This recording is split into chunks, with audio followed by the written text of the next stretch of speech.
여러분, 증강인간이라고 들어보셨나요? 만약 이 단어가 생소하게 느껴지신다면 죄송하지만 여러분의 밥줄은 이미 끊어지고 있는 중일지도 모릅니다. 증강인간 거창해 보이죠? 별거 아닙니다. 내 부족한 머리, 내 느린 손 대신에 인공지능이라는 최첨단 무기를 장착해서 능력을 수백 배, 수천 배로 뻥튀기 한 사람을 뜻합니다. 그런데 지금 이 슈트를 입지 못한 맨몸의 인간들에게 끔찍한 경고장이 날아왔습니다. 지금 미국에서는 내 자식 절대 의사 변호사 시키지 말라는 말이 섬뜩한 유행어처럼 돌고 있습니다. 그냥 하는 소리가 아닙니다. 전 미국 노동통계국장이 대놓고 청년들은 이제 변호사 꿈도 꾸지 말라고 선언했습니다. 우리가 철밥통이라고 믿었던 그 엘리트 직업들이 인공지능이라는 괴물 앞에서 가장 먼저 박살 나고 있기 때문입니다. 자, 그렇다면 우리는 다 굶어 죽어야 할까요? 바로 여기서 인류의 운명이 두 갈래로 쫙 갈라집니다. 인공지능에게 대체당해서 소멸하는 구인 인류가 될 것이냐? 아니면 인공지능을 내 손발처럼 부리며 혼자서 거대 기업을 집어삼키는 증강인간, 즉 신인류가 될 것이냐. 오늘 이 영상이 여러분의 인생을 바꿀 마지막 기회가 될지도 모릅니다. 끝까지 들으시면 적어도 10년 뒤에 땅을 치고 후회할 일은 없으실 겁니다. 지난 2026년 1월 전미경제학회 연차 총회장, 세계적인 경제 석학들이 모인 이 엄숙한 자리에서 폭탄이 터졌습니다. 주인공은 앞서 말씀드린 윌리엄 비치 전 국장입니다. 이 사람이 왜 변호사라는 직업에 사형 선고를 내렸을까요? 우리가 드라마에서 보는 변호사는 법정에서 화려하게 변론하는 모습이죠. 하지만 현실의 변호사, 특히 막 로펌에 들어간 신입 변호사들의 업무 90%는 자료 찾기와 검토입니다. 수천 페이지에 달하는 판례를 뒤지고 계약서에 숨겨진 독소 조항을 찾아내는 일이죠. 로펌 입장에서 생각해 보세요. 지금까지는 이 단순 노동을 시키려고 고학력 신입 변호사들을 비싼 연봉 주고 뽑았습니다. 그런데 이제 한 달에 단돈 몇만 원 하는 인공지능 구독 서비스가 등장했습니다. 이 녀석은 잠도 안 자고 불평도 없고 수십 명의 변호사가 며칠 밤을 새워야 할 분량을 단 몇 초 만에 처리합니다. 심지어 실수도 안 해요. 여러분이 로펌 대표라면 누굴 쓰시겠습니까? 예, 제 지인 중에 1인 출판사를 운영하는 대표가 한 명 있습니다. 이 친구의 실제 경험담을 들려드리면 이해가 확 되실 겁니다. 최근에 이 친구가 대만 출판사랑 책 판권 계약을 맺게 됐어요. 근데 대만에서 날아온 계약서가 영어랑 중국어 번체자로 뒤섞인 아주 복잡한 법률 문서였던 겁니다. 예전 같으면 어땠을까요? 당장 국제계약 전문 변호사 찾아가야죠. 번역료 깨지죠. 검토 비용 깨지죠. 그런데 이번엔 어떻게 했느냐? 그냥 그 계약서 파일을 인공지능한테 툭 던져주었답니다. 그리고 이렇게 물었대요. 야, 이거 쓱 훑어보고 나한테 불리한 독소 조항 있나 찾아봐. 그랬더니 엔터 치자마자 인공지능이 계약서를 쫙 스캔하더니 대표님 여기 3조 2항을 조심하셔야겠는데요. 만약 계약이 파기되면 위약금을 2배로 문다는 내용이 숨겨져 있습니다. 이렇게 콕 집어내더랍니다. 여기서 끝이 아닙니다. 그럼 이거 어떻게 수정해야 돼? 라고 물으니 수정안을 내놓는 건 기본이고 심지어 상대방 기분 상하지 않게 정중하면서도 단호한 톤으로 협상 이메일을 써드릴까요? 라고 먼저 제안하더랍니다. 기가 막히죠. 변호사 통번역사 비서가 하던 일을 인공지능 하나가 혼자 다 처리한 겁니다. 덕분에 이 친구는 직원 한 명 없이 대만 시장에 진출했습니다. 이게 바로 지금 벌어지고 있는 현실입니다. 통계를 볼까요? 미국의 10대 로펌들 2022년과 비교해서 2025년 신입 변호사 채용 규모가 눈에 띄게 줄었습니다. 한국도 마찬가지입니다. 김앤장, 광장, 태평양 같은 대형 로펌들 이미 내부적으로 인공지능 태스크포스 팀 다 돌리고 있습니다. 법무법인 율초는 아예 자체 인공지능 시스템을 개발해서 주니어 변호사들이 며칠 걸릴 일을 초 단위로 끝내고 있다고 공식 발표까지 했습니다. 이제 갓 로스쿨 졸업한 우리 청년 변호사들 갈 곳이 없습니다. 사다리가 걷어차인 겁니다. 자, 여기까지 들으시고, 아유, 나는 문과 아니라서 다행이다. 나는 기술직이고 몸 쓰는 일이니까 인공지능이 못하겠지라고 안심하시는 분들 계신가요? 죄송하지만 지금부터 들으실 이야기는 더 충격적일 겁니다. 그동안 우리는 막연하게 육체 노동은 로봇이 대체하기 힘들다고 믿어왔습니다. 로봇이 아무리 똑똑해도 사람의 손놀림을 따라오려면 멀었다고 생각했죠. 그런데 2025년 이 믿음이 산산조각 났습니다. 테슬라의 휴머노이드 로봇 옵티머스 보셨나요? 이제는 공장에서 부품을 조립하는 걸 넘어서 옷을 개고 계란을 집습니다. 여기서 가장 무서운 건 가격입니다. 계산기를 한번 두들겨 봅시다. 지금 미국 물류센터에서 사람 한 명을 고용해서 상하차 작업을 시키면 시간당 임금에 보험료, 복지 비용 다 합쳐서 대략 28달러에서 30달러가 듭니다. 그런데 테슬라의 휴머노이드 로봇을 사서 굴리면 시간당 비용이 얼마 먹히는지 아십니까? 놀라지 마세요. 단돈 5달러 71센트입니다. 30달러 대 5달러 71센트. 게임이 됩니까? 심지어 인간은 하루 8시간 일하면 지쳐서 집에 가야 하죠. 밥도 줘야 하고 화장실도 보내줘야 하고 가끔 아프다고 결근도 하고 노조 만들어서 파업도 합니다. 그런데 로봇님들은 배터리만 쭉 꽂아주면 24시간 풀가동입니다. 불평 한마디 없어요. 게다가 더 무서운 건 확장성입니다. 인간 숙련공은 한 명 키우는데 몇 년이 걸리지만 로봇은 그냥 소프트웨어 업데이트 파일 하나만 전송하면 공장에 있는 로봇 100대가 동시에 똑똑해집니다. 이제 물류센터 공장 건설 현장에서 사람이 사라지는 건 먼 미래 공상과학 영화 이야기가 아닙니다. 당장 올해, 내년에 벌어질 일입니다. 골드만삭스가 발표한 보고서를 보면 인공지능으로 인해 가장 먼저 타격받는 직업 1위가 사무 행정직 2위가 법률 전문가였는데 이제는 그 순위에 육체노동까지 빠르게 치고 들어오고 있는 겁니다. 그럼 도대체 우리는 뭘 먹고 살아야 합니까? 변호사도 잘리고 공장 직원도 잘리고 다 굶어 죽으라는 거냐 화가 나시죠? 하지만 위기는 곧 기회라는 뻔한 말이 오늘만큼은 진짜입니다. 남들이 큰일 났다고 짐 쌀 때 오히려 이 인공지능이라는 파도를 타고 돈방석에 앉는 신인류가 등장했습니다. 바로 솔로 유니콘입니다. 여러분, 유니콘 기업이라고 하면 기업 가치가 10억 달러, 우리 돈으로 1조 4천억 원이 넘는 거대 기업을 말하죠. 예전에는 이런 회사를 만들려면 직원이 수천 명 필요했습니다. 그런데 지금 실리콘밸리에서는 직원 단 한 명 사장 혼자서 매출 1조 원을 바라보는 미친 기업들이 튀어나오고 있습니다. 대표적인 예로 마이유저라는 회사가 있습니다.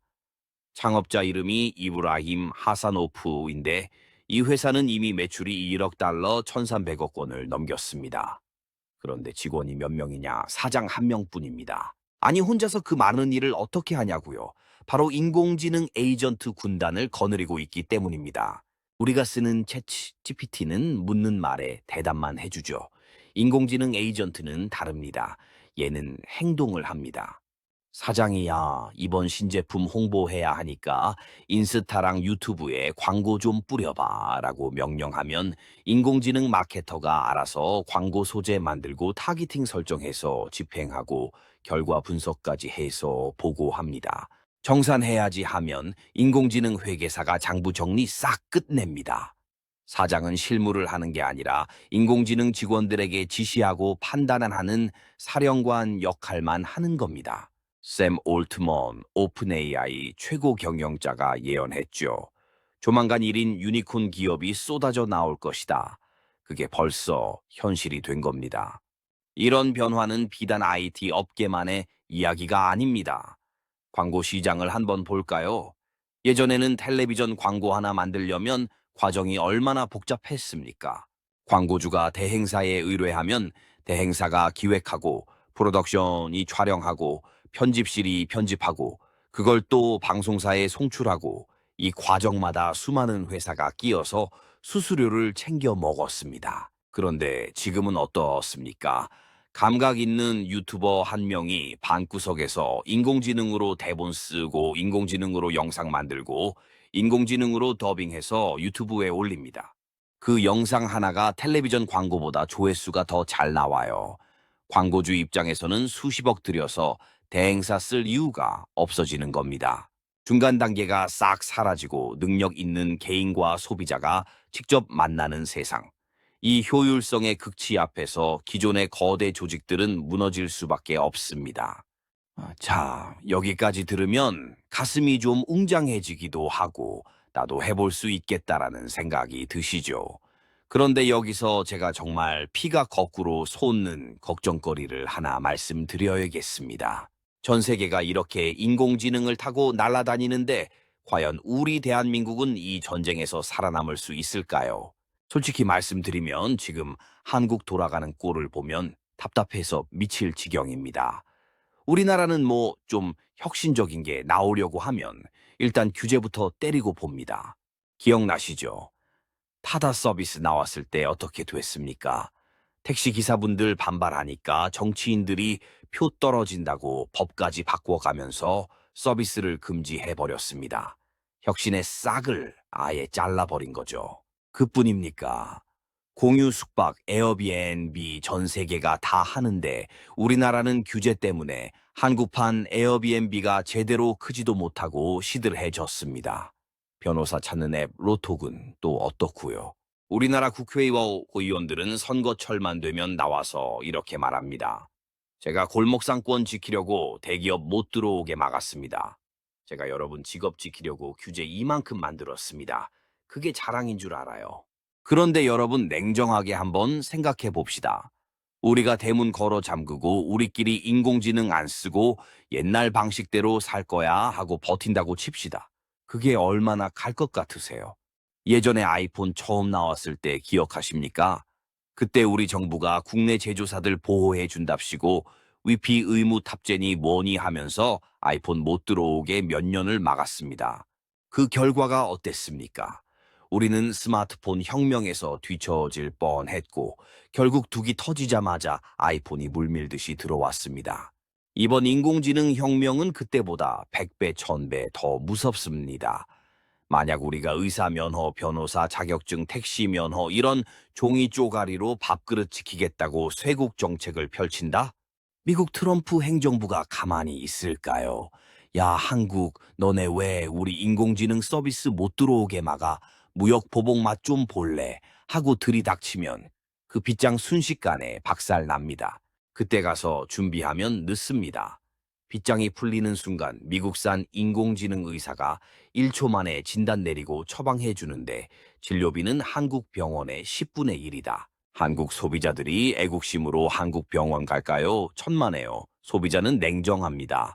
더 싸고, 더 빠르고, 더 정확한 곳으로 갑니다. 결국 규제 뒤에 숨어 있던 우리 산업은 경쟁력 한 번 못 키워보고 그냥 미국의 디지털 식민지가 되는 겁니다. 그래서 제가 드리고 싶은 말씀은 이겁니다. 국가가 정부가 라이선스가 내 밥그릇을 지켜줄 거라는 순진한 기대는 제발 접으십시오. 규제 풀고 혁신하는 거 되면 좋지만 정치인들 하는 거 기다리다가는 우리 다 굶어 죽습니다. 이제는 각자 도생입니다. 학부모님들 지금 아이들 의대에 보내겠다고 초등학생 때부터 학원 뺑뺑이 돌리시죠. 밤 11시까지 수학 문제 풀게 하고요. 냉정하게 말씀드릴까요?